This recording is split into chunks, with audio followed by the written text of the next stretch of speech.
we were trying to decide whether I would sit. So that we're the same height, because we don't want to feel like I'm looming over June. I just wanted to introduce the talk by telling you a little bit about our process, how we came to do this together. We just had conversations about the possibility of doing a talk on Jung's psychology and Taoism, and especially Chinese traditional Chinese medicine, TCM. And this actually sprang from an earlier conversation where I just kept trying to get Jun to do a class on alchemy with me. And I'm speaking for Jun here, but she was a little uncertain that there was enough of an overlap between Jung's psychology. And I know very little about TCM, and she knew very little about Jung's psychology. So this started as a series of conversations that we had. And the conversations were just really, really rich, wonderful conversations. And the entire time Jun was thinking, yeah, but I don't see that there's a there.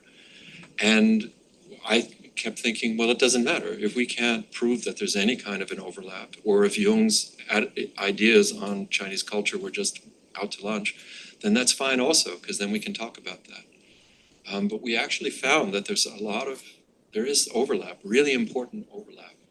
And so I hope that we can convey this here today. And before I give the mic to Jun, I also want to say, I said this in my last talk and people didn't interrupt, they were very kind, but our teaching styles in the classroom, we both prefer to do Q&A. So if you have, at any point along the way, if you have questions, please raise your hands. If we don't see you, say, hey, over here, and we can get you into the conversation. Is that right? Thank you. Hi, everyone. I'm very excited to share the two cases from Chinese medicine doctor's clinic. Through dreams, he was treating patients with physical pain and digestion problems. But before I go to the dreams, I want to just have an overview of the key concepts. I know most of you are maybe not so familiar with Chinese medicine, so I will just be very brief, just some key concepts, and then we go into the dreams.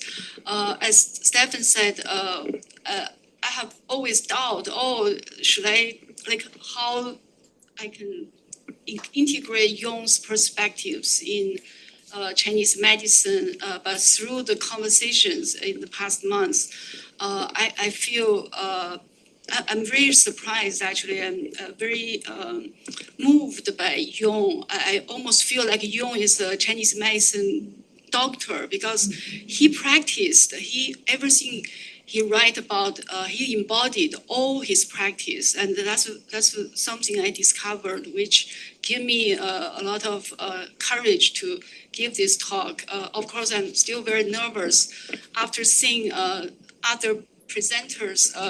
I went to two presentations on dreams. Yesterday with Daniel's dream, and today also the other dream is very visionary, very profound dreams. But I feel like the dreams I presented are more like somatic based or illness dreams. So that's a little bit different. But I hope if you have any question, you can ask just during the process. Yeah. Thank you.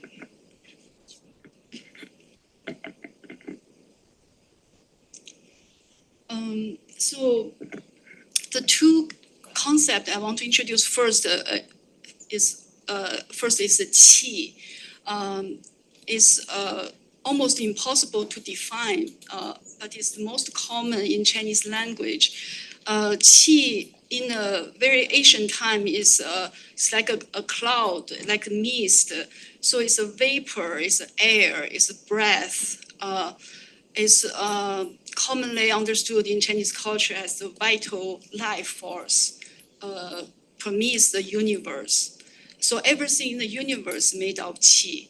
And qi have many, many forms. It can be solid, it can be very concrete like stone, and it can be soft and is our human body is made of qi, and from the bodily forms to the functions to the emotion and mind, they all depending on the flow of this vital force. So qi make us a live person, in other words.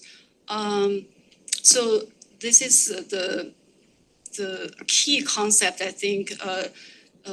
In Chinese medicine, we don't have the division between body and mind.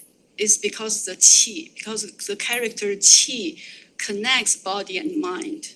Because both body and mind exist and dependent on qi, right? So this is the most important concept. Yeah. And then the second concept is xiang, image. Next slide. The xiang is very important in the Book of Change and in Chinese character, Chinese language, and Chinese medicine. You can say xiang, the earliest oracle character, is like an elephant. It depicts like an elephant. You should maybe turn your head a little bit to the right because it's a vertical elephant. So you can see the, right? Yeah, many Chinese characters are vertical of the picture of the real object. So this is the image. Yeah, it means xiang means image. It means symbol. It means to resemble. Also, phenomenon is a xiang.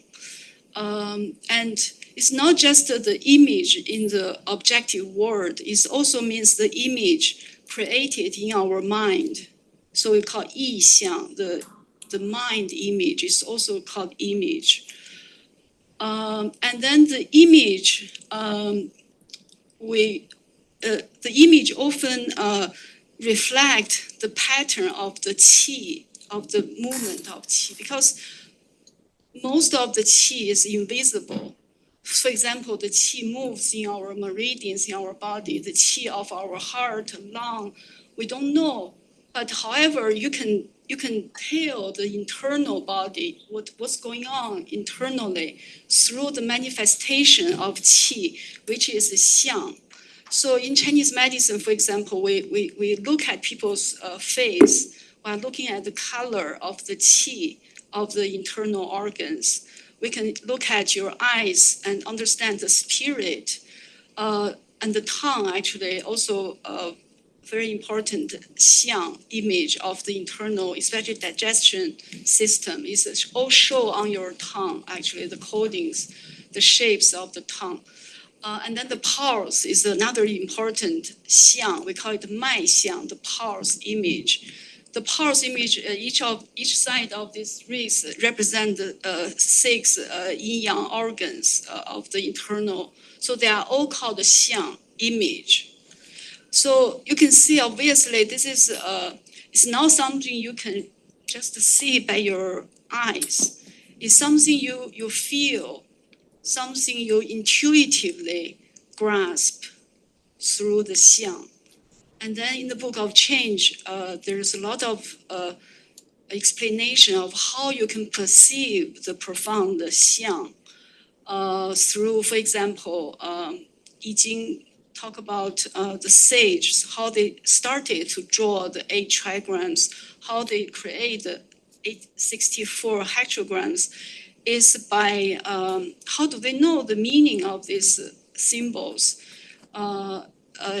It's by actually entering a meditative state, almost silence, in very deep state. And then 感而遂通 means 感 is also difficult to translate into English, but it means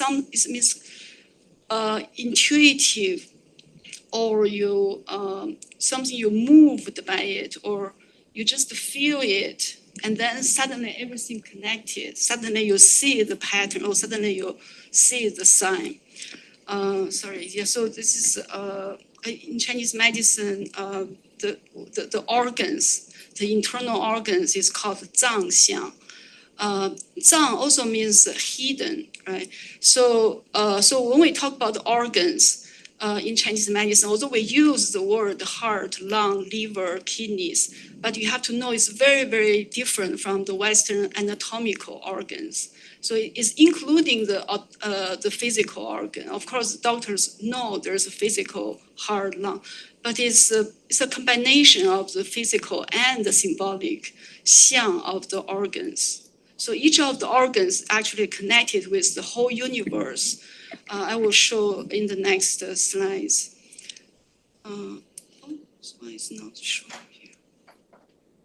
Maybe just first a quote from Wang Bing about the xiang again. So Wang Bing is an ancient Chinese medicine doctor and scholar. So this is his annotation of the Yellow Empire's inner canon, the Bible of Chinese medicine. So he said, xiang refers to the manifestation of qi.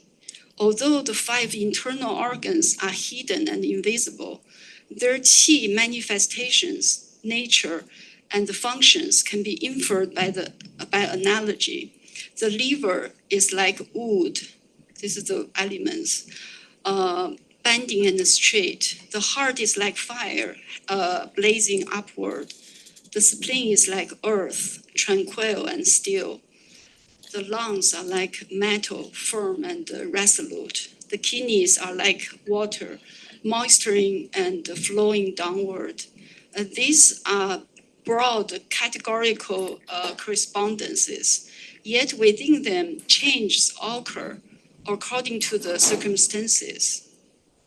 By extending the xiang method, similar things can be inferred by analogy. So this is make us easier to understand the 5 elements. Usually people call it 5 elements. It's wuxing in Chinese.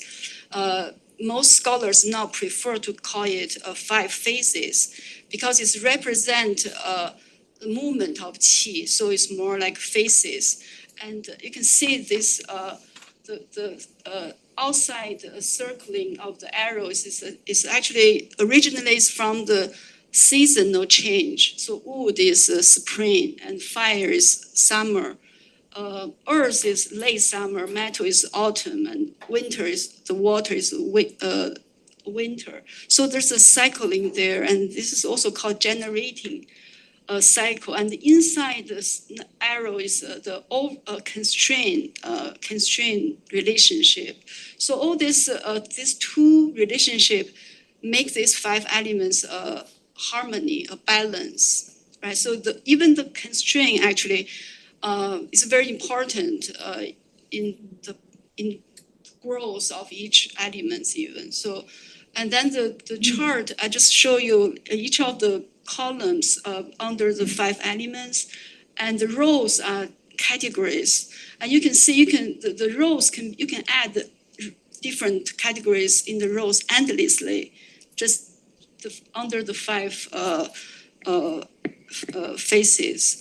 So the yin-yang organ on the bottom row is the internal organs under the wood, fire, earth, metal, and water. Yeah. Okay, I'm not going to detail. This is another quote from Yijing, the great treatise. After the ancient sages observed the profound diversities of the world, they modeled its forms and appearances, representing the characteristics of things through appropriate symbols. This is what is meant by xiang. So the trigrams and later hexagrams are all xiang of the phenomenal world. Of course, the 8 trigrams, it started from the Taiji. Taiji means oneness. And then you can see on the right, I show you the arrow, show you how the 8 trigrams started from 1 divided into 2. And there's yin and yang. The straight line is yang, the broken line is yin. And then they continue, it's like the cell, like each of us, we started from a fertilized cell and divided in the same way.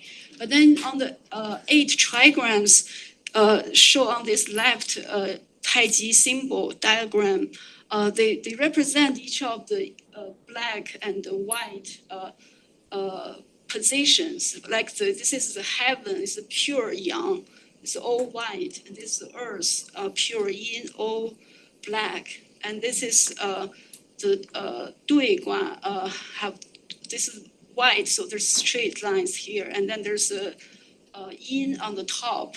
There's the marsh, and each of the hexagrams similar to the 5 elements. They also represent the whole universe, all the different categories. But they have this chart, have the characters of each of the trigrams and their body part. Actually, there can be also many other body part can be added to this chart, and animals. So they are not like many people maybe think, oh, why? It's not through a logical reasoning they were put together. They put together based on their xiang, the imagery or the qi, or the essential characteristics of things. It's like a whole towards a whole. It's not a linear reasoning. It's very, very different from scientific way of categorize, classify things. Right? So this is very important to understand. Otherwise, it doesn't make any sense. Yeah. So this is, we may come back when we explain the dreams, because the doctor actually use a lot of the trigrams and the 5 elements to interpret the dreams. Okay, so now I will pass to Stefan. Oh, but this is about one. Oh, okay. So this is from Marie-Louise von Franz, from her book C.G. Jung, His Myth in Our Time, which I really recommend for anybody who wants to understand Jung's theories. I still think that even after, I don't know how many years it is now, close to 50, it's still the best all-around book. From the person who understood him best, worked closely with him for 32 years. She says that the Chinese philosopher Wang Fuqi, this is 1619 to 1692, attempted an explanation of the Yijing, which is worth noting. According to Wang, the existence is grounded in an all-embracing continuum which contains its own laws within itself. This continuum, however, dispenses with concrete appearance and is not directly accessible to sense perception. It forms, one might say, something like a latent psychophysical background to the world. So I think you can see where the connection is, right? It's a psychophysical background, and that this, what Jun has been explaining, is psychophysical. It's rooted in the physical, but there's also a psychological symbolic element that comes as images. From this continuum are differentiated through its own inherent dynamics certain images which in their structure and their position participate in the ordered lawfulness of the continuum. As a result of their lawfulness or orderedness, these images also form a part of the world of number and can therefore be grasped by means of a numerical procedure. And you also see that in the Yijing, right? The Yijing, Wang Fuqi's images are what Jung would call archetypal images. The Yijing, says Jung, is a formidable psychological system that endeavors to organize the play of archetypes into a certain pattern. And at the end of his life, he was really moving towards simple structures, simple ways of defining the archetypes and looking at numbers in a qualitative way, so that the reading becomes possible. The role of mediator between the happening in the outer world and the inner situation is then assigned to number.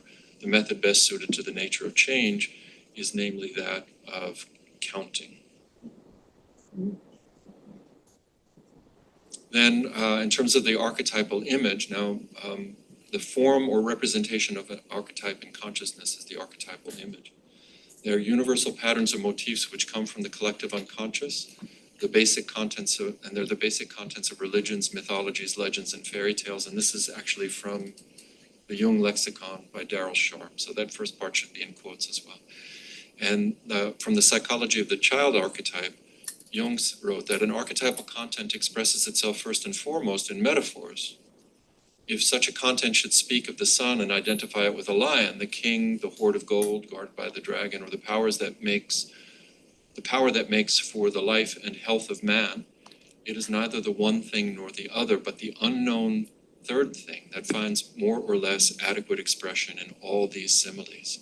yet to the perpetual vexation of the intellect remains unknown and not to be fitted into a formula. So when we were having these conversations, I just kept seeing so clearly that this is what was happening. And I found it really difficult to explain it myself. And I had to go searching for quotes to say, no, look. I think that they're saying exactly the same thing.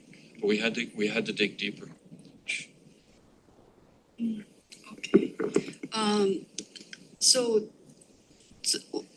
the earliest classical Chinese medicine text on dream diagnosis is in Yellow Empire's Inner Canon, especially from Ling Shu, this chapter Yin Xie Fa Meng, discussion on the pathogenic factors of dreaming.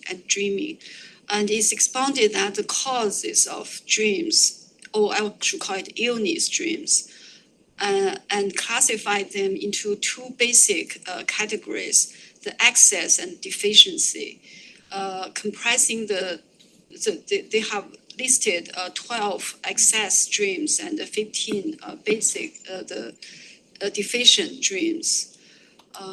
So here is the examples of the excess dreams. On the top, the excess means the qi of the body become either the yin organ or the yang organ become excessive, more than they should, out of balance. When yin is excess, yang is deficient, something like that. So when yin qi is excessive, one dreams of crossing a significant body of water and feels fear. When yang qi is excessive, one dreams of fire and experience burning sensation. Both yin and yang excessive presented. So one dreams of fighting and killing. When there's a excess in the upper body, one dreams of flying. If it's in the lower body, it dreams of falling. So this is how the excessive qi influence the dream. And then when qi in the organ is deficient, and then there's adverse qi invade the organs, and then they have these falling dreams. Yeah, they invades the heart. One dreams of hills with smoke and fire. Invades the lung. Dreams of flying or seeing strange objects made of metal. Liver dreams of woods, trees. Spleen, one dreams of a big mountain or meshes, or houses destroyed by wind and rain. Kidneys dreams of at the edge of abyss, submerged in water. I just want to say, actually, in a clinic, we see a lot of people may dream of the deficient qi in the spleen. When you have digestion problems, I myself have these dreams of always in a very in a house, it's a dim and mess house. I always try to clean the house and feel despair. So I have that dream many times and for a long time. And at the same time, I do have a lot of digestion problems. And then after I treat myself with, after we recover from digestion, and the dreams also disappear.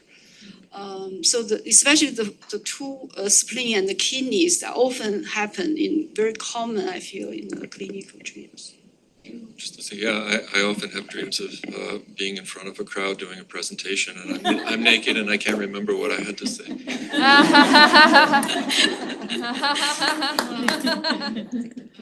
Okay. So maybe we are in a dream now.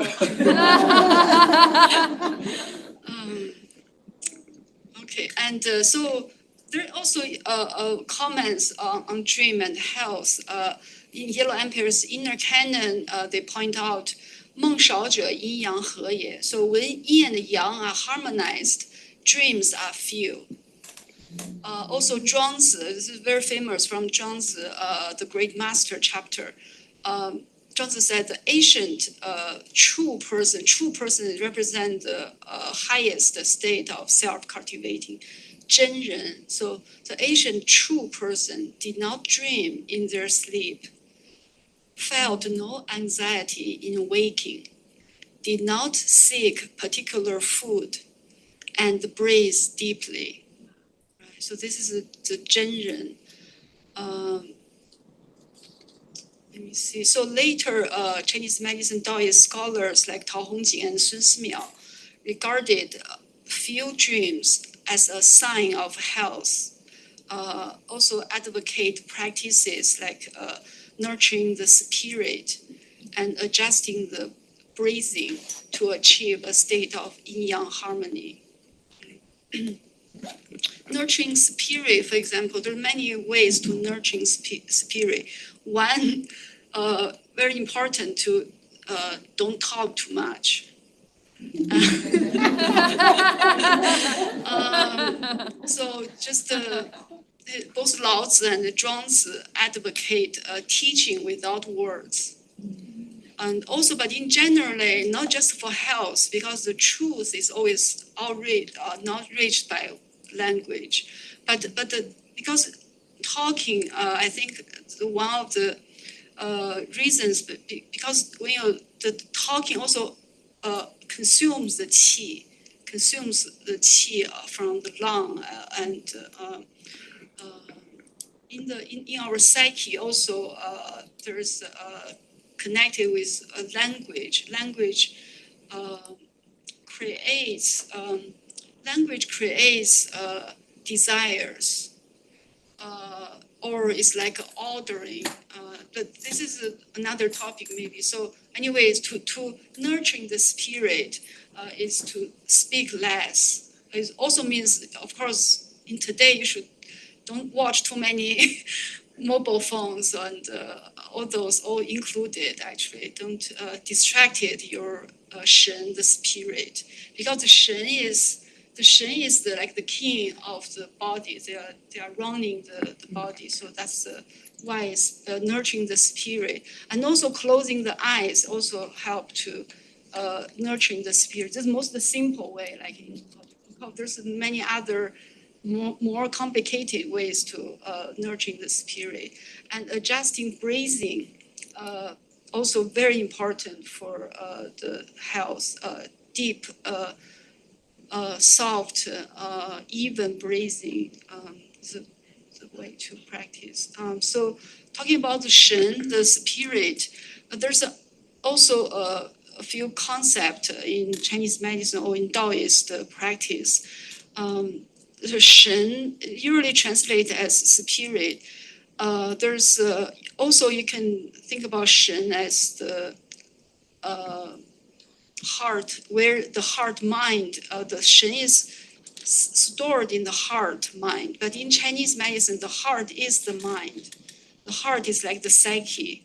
The Confucius scholar even say there's nothing outside the heart.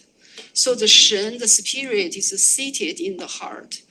And when the body and the mind are unified, and then that's the most healthy state, when our heart and the body are together. So when the Shen is very settled in the heart.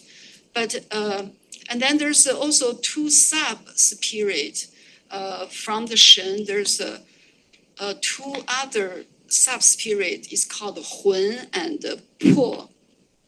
And you can see both character have the radical on the right. It means ghost. So this two concept actually is like the supplementary opposite to spirit. Spirit is like heavenly, and ghost is underground. So these two character, they are spirit, but they are also So the Hun is considered as a yang soul, which they move a lot. They can leave the body. They can travel. For example, during the dream, they can travel outside the body. And when people died, they leave the body. Well, Po is more in the physical body. They don't go out of the body. And when they die, they die with the body to the ground, underground. And then, of course, in Taoist text, there's also sub-Hun. There's a 3 Hun, and there's a 7 Po. there are more detailed description of each of the hun have to do with different functions of the mind and the body. Like some of the hun associated with instinct, or some of the po have different functions, but just generally there's hun and po. And then hun was seated in the liver. Therefore, also liver is where the blood will store or will return during sleep. So hun is nurtured by blood. So when people have blood deficiency, their hun can be disturbed. They can have a dissociation or have a foggy mind or not quiet themselves or don't feel about the world. Because hun you can feel the world around. It's like they are in charge of outside perception of the outside world. And then po is nurtured by qi, which is seated in the lung, the lung organ. Lung is the metal organ.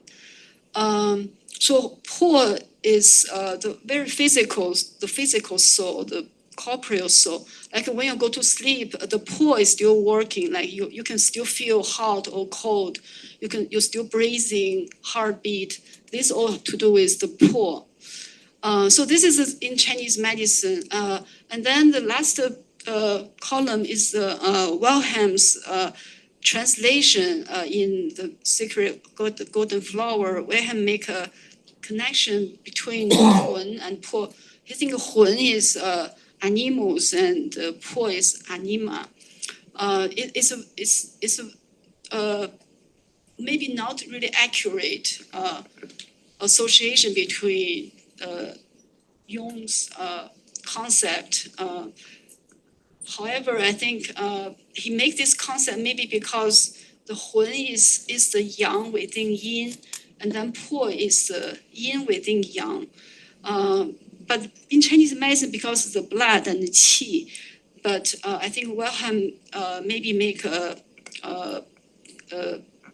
I don't know. It's not most people I think knows what is hun and po. Will think this is a wrong association between hun and po and animus and anima. Yeah. Do you want to say? No, just that I think Jung would have agreed, and I think that when he saw this, even though he was really welcomed having this text sent to him, and for those who were in my talk in the last earlier today. It feels to me that Jung was working so much inside himself that he had a kind of an enantiodromia. Suddenly, the ideas that he was having came to him from the outside when Wilhelm sent him this package with the manuscript in it. But you can see in the Red Book this idea of the heavenly and the earthly. They are associated roughly with the male and the female. So heaven is associated with the masculine, and the earth is associated with the feminine. So it's there, but he had some questions about just saying, yeah, animus and anima. He didn't like just the simple application of that. Even though sometimes in his writing it seems like that's what he's doing, but you're getting digested material where he's really considered it under normal conditions. So let's kind of like change the tone a little bit, or change the topic a little, and go into approaches to dreams. So you see that the Chinese approach is very complex, and we'll get into this in a few minutes. Jung said that the dream is the unconscious reaction to, he said that there are basically 4 ways of approaching a dream: to see it as the unconscious reaction to a conscious situation, as depicting a situation that originates in a conflict between consciousness and the unconscious, as representing a tendency of the unconscious that aims at a change of conscious attitude, like in other words, it's trying to get us to change an imbalance in our conscious attitude, or that it depicts unconscious processes showing no relation to the conscious situation. And he said that this is very tricky, and it often denotes the possibility of a psychosis, impending psychosis, or some kind of mental illness erupting, if you can't find any relation between what's happening in the unconscious and what's happening in consciousness. He had a schema for approaching I think later in his life, he didn't really follow this, but early on, at least he taught it to his students because it was important for them to understand how you could go through this process of interpreting a dream. And he would ask them to collect the locale, the place, the time, with the dramatis personae, who appears in the dream. What is the illustration of the problem, which is the exposition of the dream. The peripeteia, which is the peripeteia. Actually, all four of these come from Greek theater terms, but the peripeteia and lysis are actually Greek terms. Illustration of the transformation, which can also leave room for a catastrophe. And lysis, which is the result of the dream, the meaningful closure and the compensation or illustration of the action of the dream. And I was curious whether these contradicted the TCM approach, or could they complement it? And I think that we've decided that they actually can work really well as a complement to it. And I also want to say that Jung's, it was an anthropology student once came to me, this is years ago, back in 2007 maybe, and I was reading one of Jung's books, and they said, I don't like Jung, there's no body in Jung. But in my estimation, after having read him extensively for years, everything is related to the body. It's so pervasive that it's the water that you're swimming in with Jung. So he's not doing somatic psychology. He's talking about something else, but the body is the foundation of it. So much so that when he leaves, when he's getting to the point where he's ready to leave the Red Book behind after his mother dies, he's working on his mandalas at that time, 1922. The very first thing that he does is build Balingen Tower, which is, he calls it his confession in stone. It is the root. It's like building the Muladhara chakra there on the earth, and all of his work extends from there. So the physical is very, very much. This is yours. So I do find a lot of overlapping or parallel with Jung's concept in Chinese medicine or Chinese culture. In addition to what I mentioned, Shen, the Hun, Po, here is a quote from a summary of a Chinese author. He talking about meridians. So I'll just read. So the unconscious can be posited as a interior and hidden structure analogous to the meridian system. The meridians function as invisible pathways of the qi and link the body's organs, emotions, and spirits, serving as an unconscious structure within human physiology. The psyche is thus understood not only as the mind, but as a substance in circulation. Here actually I'm not quite sure about if there's a substance or not. Usually we say the qi is moving in the meridians. Or up to now, nobody really have detected there is a physical material basis for meridian or qi. So that's why many people still dismiss qi and meridians because they couldn't find it physically. Anyway, so some people think the meridian, maybe they're like information structure, like conveying some information. Anyway, so here the meridians are thus pathways of psychic circulation, a structure of the unconscious and the invisible domain of the archetypes, images, and ancestry residing in our bodies. Yeah, I found that's very interesting to explore. Yeah, I loved that quote when I first saw it, and I don't think it would be unfair to say that you could liken the qi in a way to libido, the libido energy, which is kind of an active and moving force within psyche itself. Everything is in movement, nothing is static.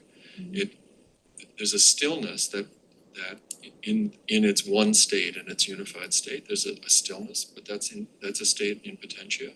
But as soon as things come into manifestation, they're moving. And what is it that's moving through things? Freud looked at libido as a sexual energy. I don't think Jung never said that that's not correct. He just said it's more than that. the instincts that pull us out into the world are different.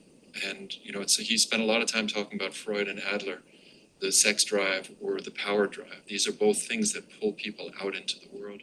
And Jung said that there's another drive, which is the religious function. And that's the one that pulls us towards meaning and also towards transcendence. So this is from his commentary, Jung's commentary on The Secret of the Golden Flower. It says, "We think we can congratulate ourselves on having already reached such a pinnacle of clarity, imagining that we have left all these phantasmal gods far behind." Right? So the last quote was the one about demons. Okay. So he says, "But what have we left behind? What we've left behind are only the verbal specters, not the psychic facts that were responsible for the birth of the gods in the first place. We're still as much possessed by autonomous complexes," sorry I left that out, "as if they were Olympians. Today they are called phobias, obsessions, and so forth. In a word, neurotic symptoms. The gods have become diseases.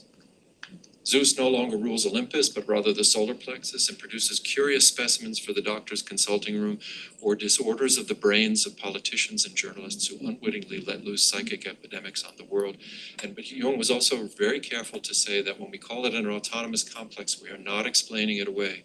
We're not reducing it to a psychological explanation. As the figure of Elijah in the Red Book says to Jung, "You may call us symbols if you like, that doesn't solve anything. We're just as real as your fellows."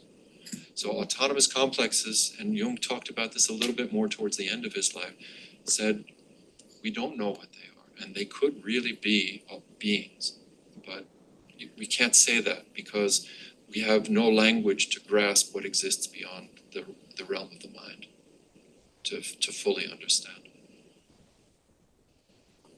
And this is from von Franz. "A clear distinction must be made between archetypes and archetypal images. Although it can't be directly demonstrated, the archetypes are very probably innate structural predispositions which appear in actual experience as the factor or element which orders or arranges representations into certain patterns." In his later work, Jung wrote that the archetypes might, in the last analysis, be partly non-psychic, but for the present at least, can be described only in terms of their ordering function in the psychic field. So I think it's also important to understand that the archetypes like Qi, there's this energy that underlies or pervades everything. And we experience it through images. So we've already seen in Chinese medicine how the image is really important because it's your pathway to understanding where the Qi is moving. This is another reason why I thought that these systems are really, really similar.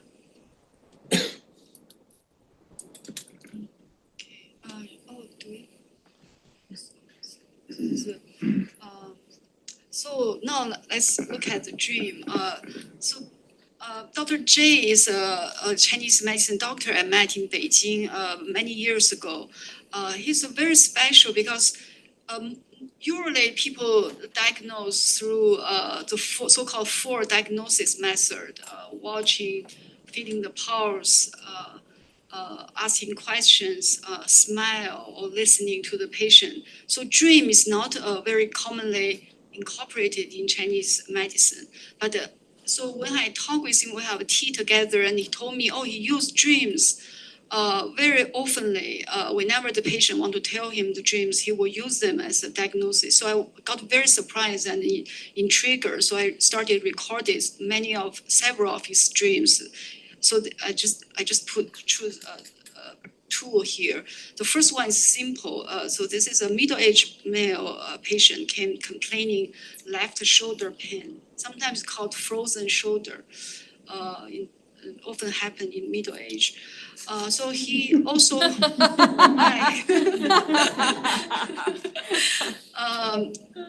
he also mentioned an unusual dream from the night before. I dreamed that our company's accountant was dancing in front of me with a string of sausages hanging like around the neck, right to the. So Dr. J asked, was the accountant a man or woman? He answered, a man. He replied, his surname is Wang. As soon as he said it, a flash of insight struck me.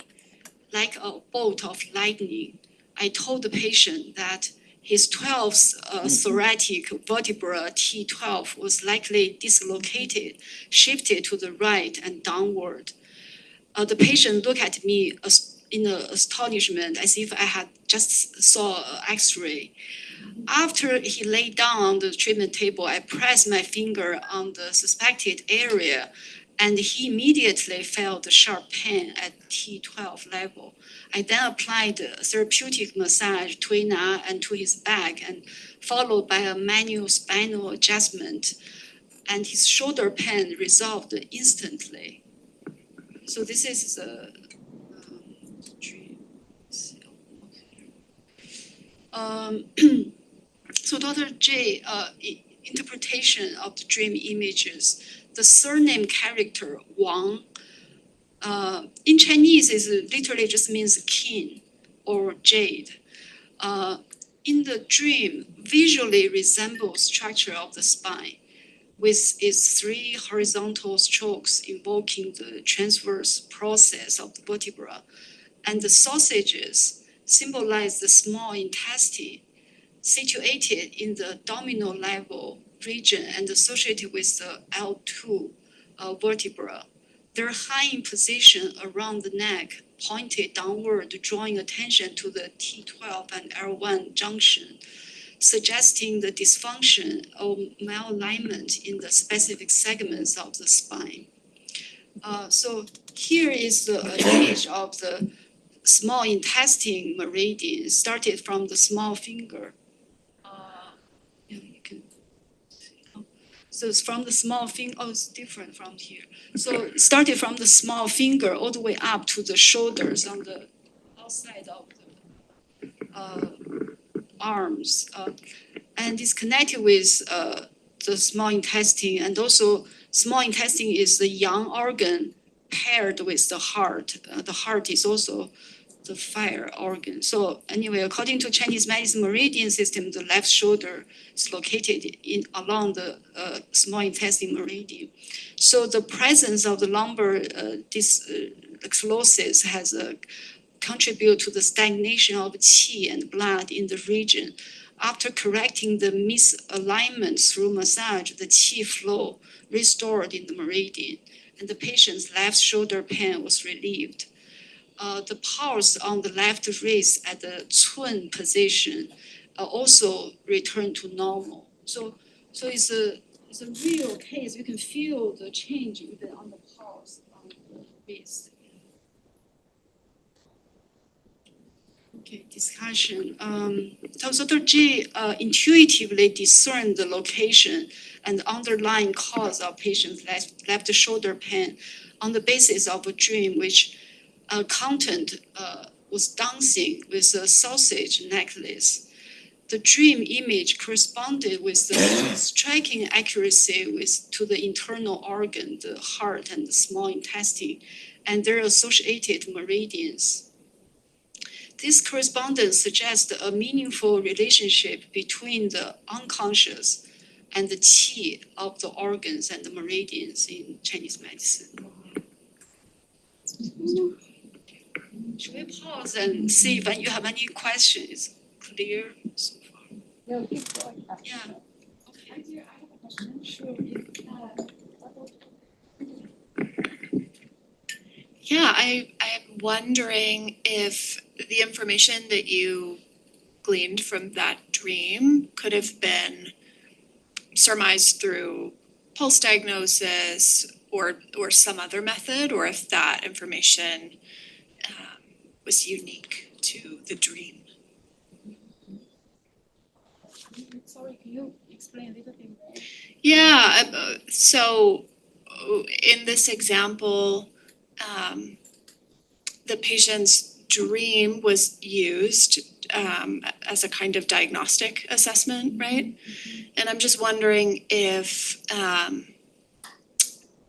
instead of using the dream, if pulse diagnosis or tongue diagnosis or some other method of diagnosis had been used, would it have led to the same place, or did? Yes. Oh, yes. Mhm. Thank you. Question. Yeah, thank you so much for the question. The answer is yes, yeah, because most doctors, Chinese doctors, don't use dreams.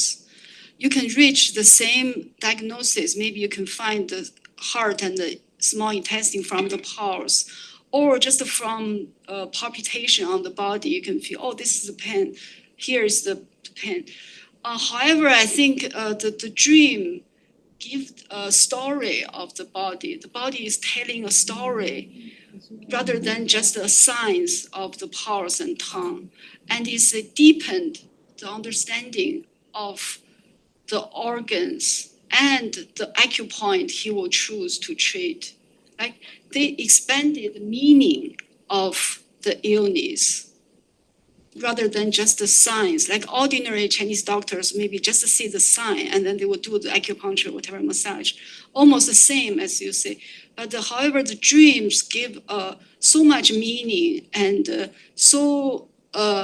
even the patient, when they hear the doctor's interpretation, they will totally transformed by the doctor's information. Actually, there's a part I didn't wrote in the narrative is the doctor actually can even ask the patient, oh, does the accountants has wife and looks like this and this.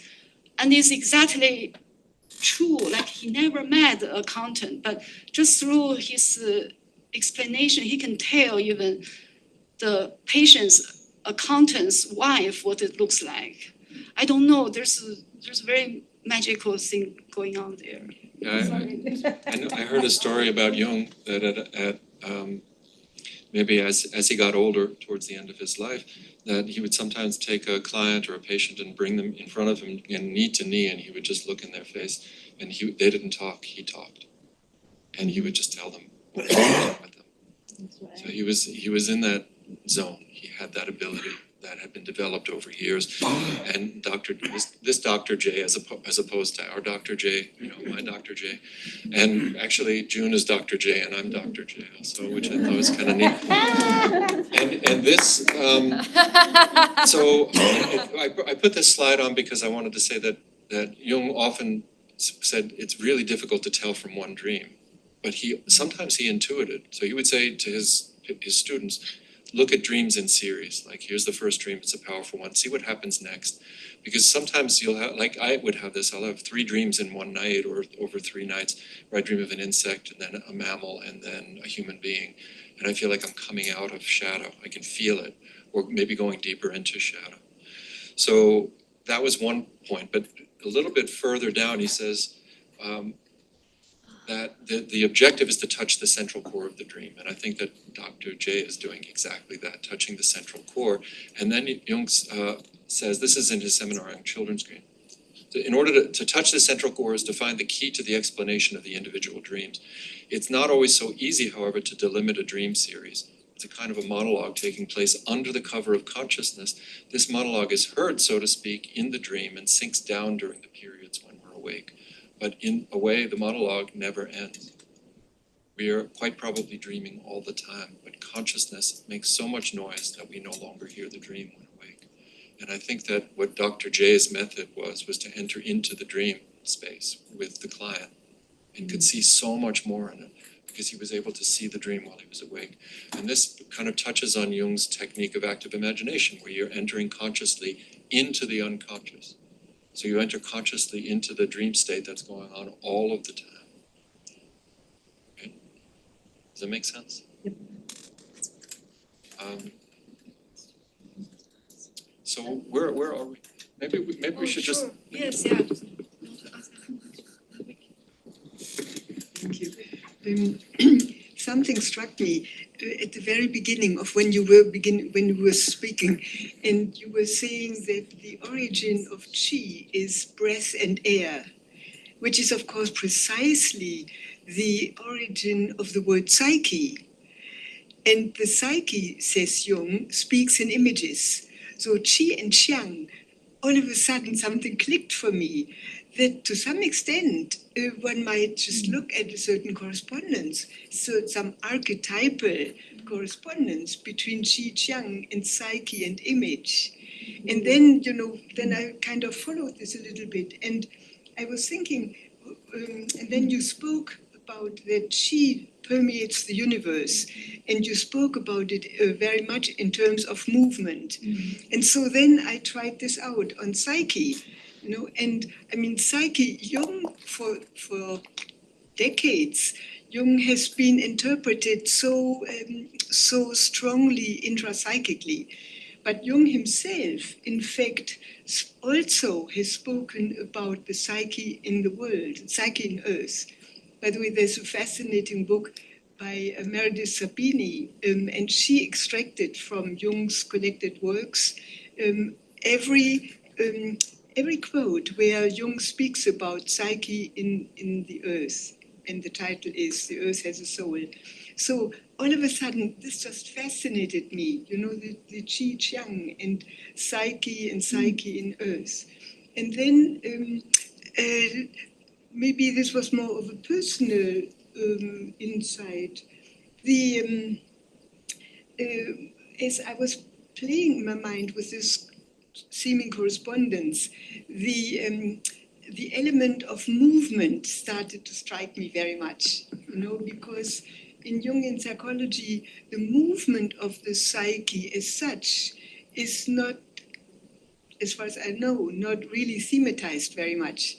Whereas in Chinese medicine, the movement of qi is the primary, in fact, one of the primary focal of perspectives, But anyway, so I was wondering, Like talk a little bit more about the movements. yeah, and the this, psyche. and this archetypal, it really strikes me, the archetypal roots of qi and qiang in psyche and image.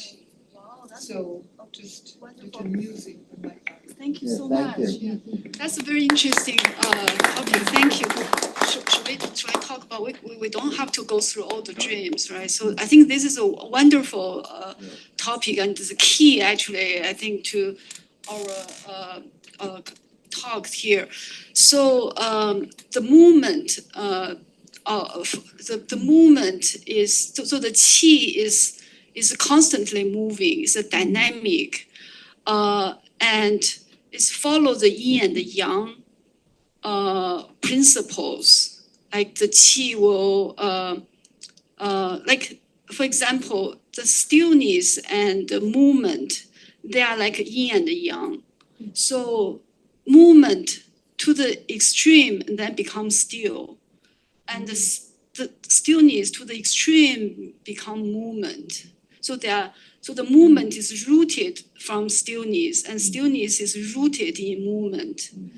And if you have ever seen people do Tai Chi Chuan, and Tai Chi Chuan is a movement in stillness, right? Like the cloudy hand, for example. So when you change the weight to the left hand, and then it's like I'm moving, but also I'm in a stillness at the same time, and you can feel that. In terms of qi have its own almost automatic way of moving. Like you don't need to tell your qi, move to there, no, it's like they have their own way of moving. This you can also call it like a Tao. They follow their own natural. So when our conscious, like when we putting too much of our intervention to the movement of qi, and then we cause a problem or illness, it comes from deviated from the natural movement of qi.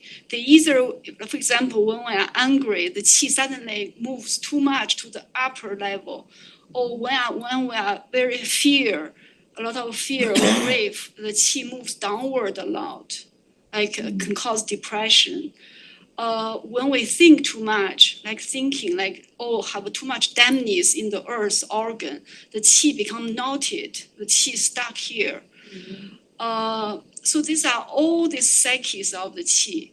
So, and also the other, many other emotions can move the qi in the wrong way.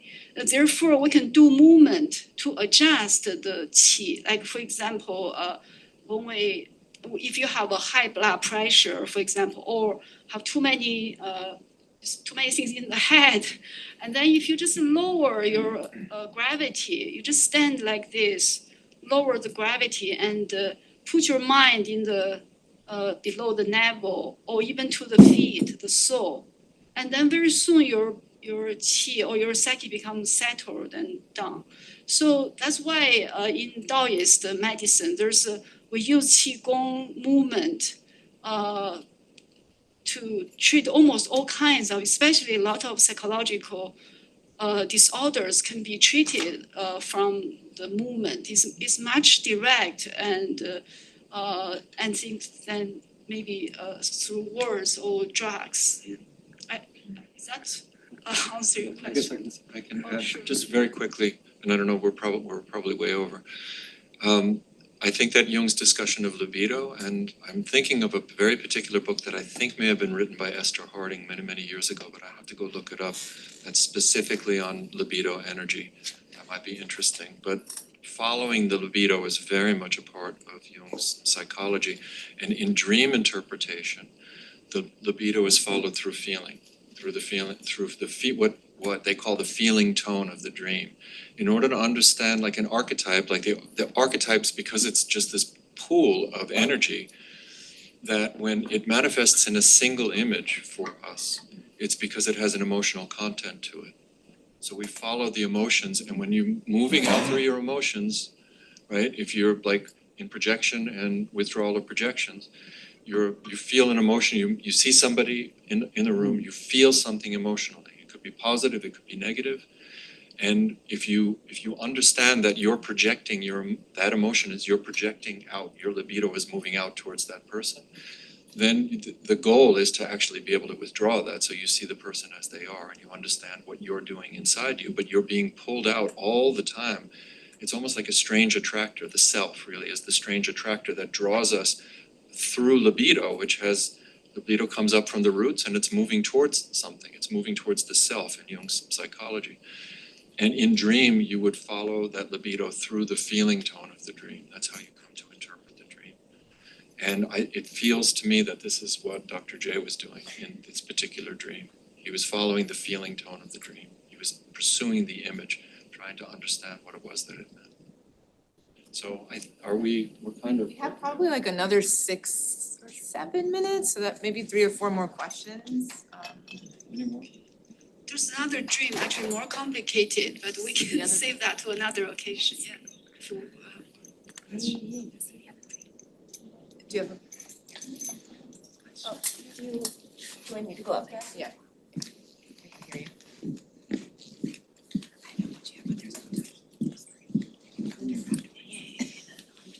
Thank you for this presentation. It's fascinating, and I'm just learning TCF. I'm a student in the ICP program. So my curiosity is around developmental trauma, and if developmental trauma also, like because of the splitting that it creates in the psyche, if that is also then becomes a blockage in the flow of qi that lands somewhere in us somatically, and if there's been research done, or if you're familiar with how that gets treated in a way that kind of blends that east and west. Thank you. So how trauma can be treated by qi, or I'm not expert on this particularly, but in Chinese medicine we think about especially developmental trauma. It means from childhood, even birth, right? You have this trauma. Actually, I feel like I myself may have that birth trauma when I was young, because my mother told me she almost lost me, and because bleeding during pregnancy. So I was born with a very so-called weak, they called prenatal essence or early heaven essence or Jing essence.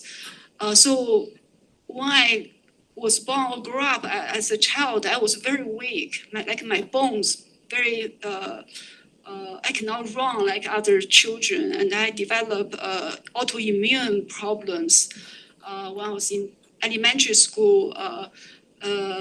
So that's how I involved with martial arts. And also I feel I developed some like almost like autism. I don't want to talk in the class.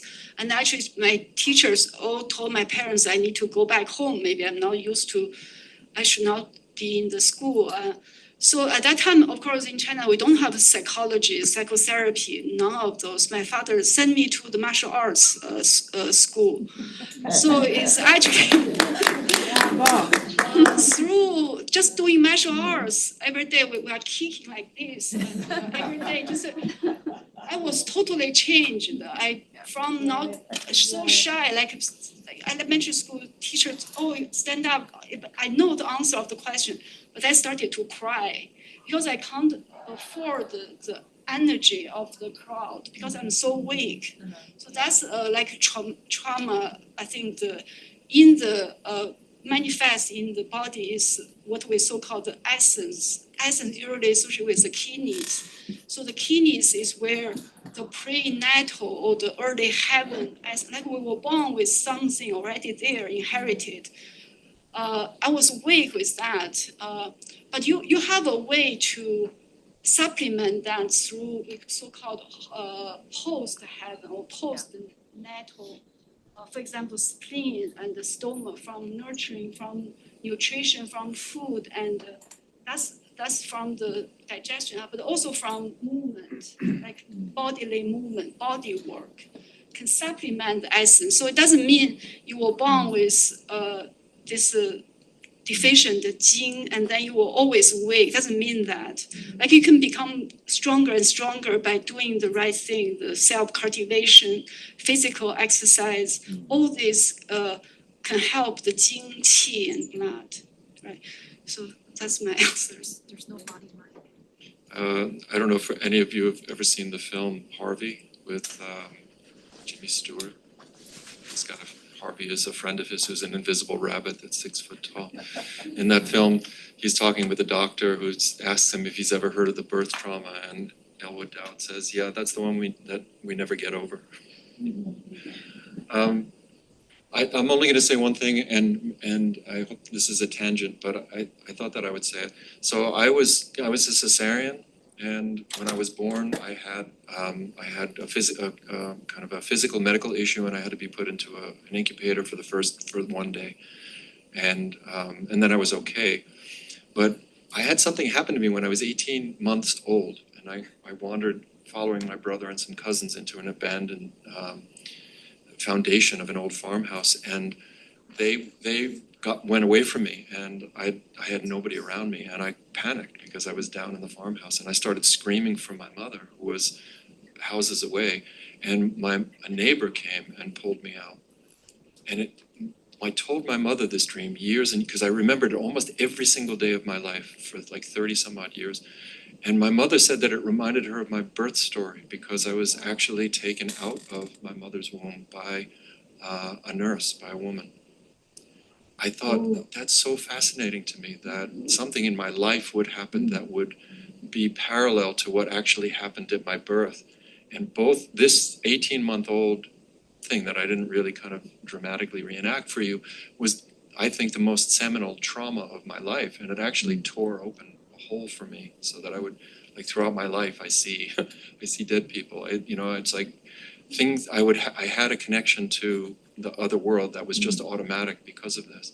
And I wonder what I was born with that allowed something like that to happen, or that unfolded in such a way.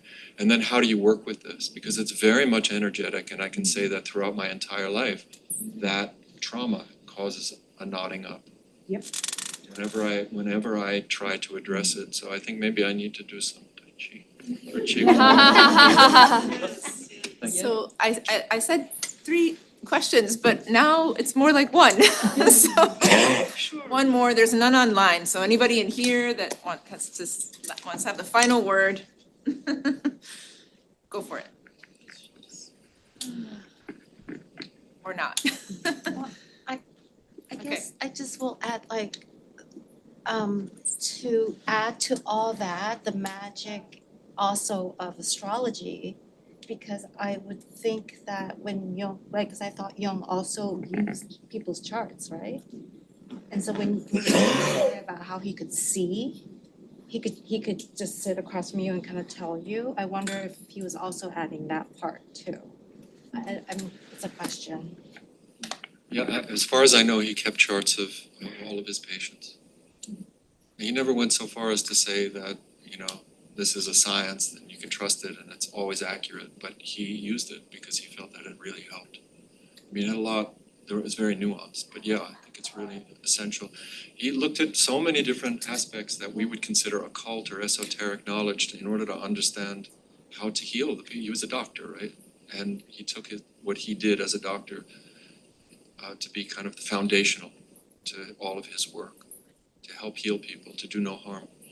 So this was just another one of the methods that he used, dreams, to get them to do active imaginations, and that gets extended later in kind of after his life with people who were doing extensions of his work into authentic movement or touch painting or sand tray therapy or sand play. And there were so many different ways in which his work has worked in creative fields to help affect healing. And I don't know enough about authentic movement other than it exists, and I watched somebody doing a demonstration. I was gonna say performance because it felt like one. It was like, and it was amazing. It was like watching modern dance. But there are even somatic practices that are associated with psychology. I just don't know enough about them. I just want to add, actually, just come to my mind. So the movement, Qigong and Tai Chi, they always emphasize the heart and the body together. So this is very important. So for example, if you go to the gym, you are moving your body, but watching a TV or something, that's not the right movement for the Qi. You have to be, the body and the mind, 身心 have to be one, have to be together, and then the Qi can move. I think the psyche maybe also is a unified of body and mind. Okay, so, no, I like that, no, I don't need it. It's just what you're talking right now is about focusing, but also integration with the energy or the movement that is around this body that we are carrying, right? So Exactly. the chi is not only inside, but it's outside. Yes. And then when we are disrupted by watching TV, when we are exercising, we are disconnected, is that what you're saying? Exactly, you are disconnecting, and then that doesn't help the Qi moves, doesn't help the psyche to unify. Because I feel like the psyche is unconscious and conscious together. So that's the body-mind unity. We often talk about in Qigong, for example, yeah. Both of you were talking about the fact, John said, we never talk about the body. I studied, I read all kind of bit of paper about, he never mentioned the body, but he was always talking about the body. But also, you were mentioning the contraction of the body and then the chi not being able to run through. And when you align the spine, the contraction went away and the energy moved. And then what Jung will call as the union of, the being together and moving as in synchronicity, right? Or in a rhythmic matter when he explained, right? So you mentioned something about consciousness being The presence or Yeah, we don't have unconsciousness in Chinese language or in Chinese medicine, but I think the unconsciousness and the consciousness is equivalent to the 身心, the so-called body and the mind. The 身, the body is really correspond with the consciousness, and then the mind is more like the heart is more like the unconsciousness. So it's very interesting the way we call it, but the unconscious and the unconscious and consciousness need to be unified in the movement. And Jung he had exercises, and I'll do this 30 seconds. He had exercises where he would have people doing something consciously, this purposeful conscious movement in a group, and he would have them do it like we're doing with you right now until people were just so tired of it they wanted to go home, and he wouldn't let them. Because the whole purpose of this The whole purpose behind this was to get people to be conscious, to be conscious, to be conscious. And to understand that we're dreaming all the time. The unconscious is present all the time. We need to be conscious in it. And I think that this is what I'm learning from having conversations with Jun, that this is really what Chinese medicine is about, and in this aspect. Should we stop? Yeah, we have to, I'm so sorry.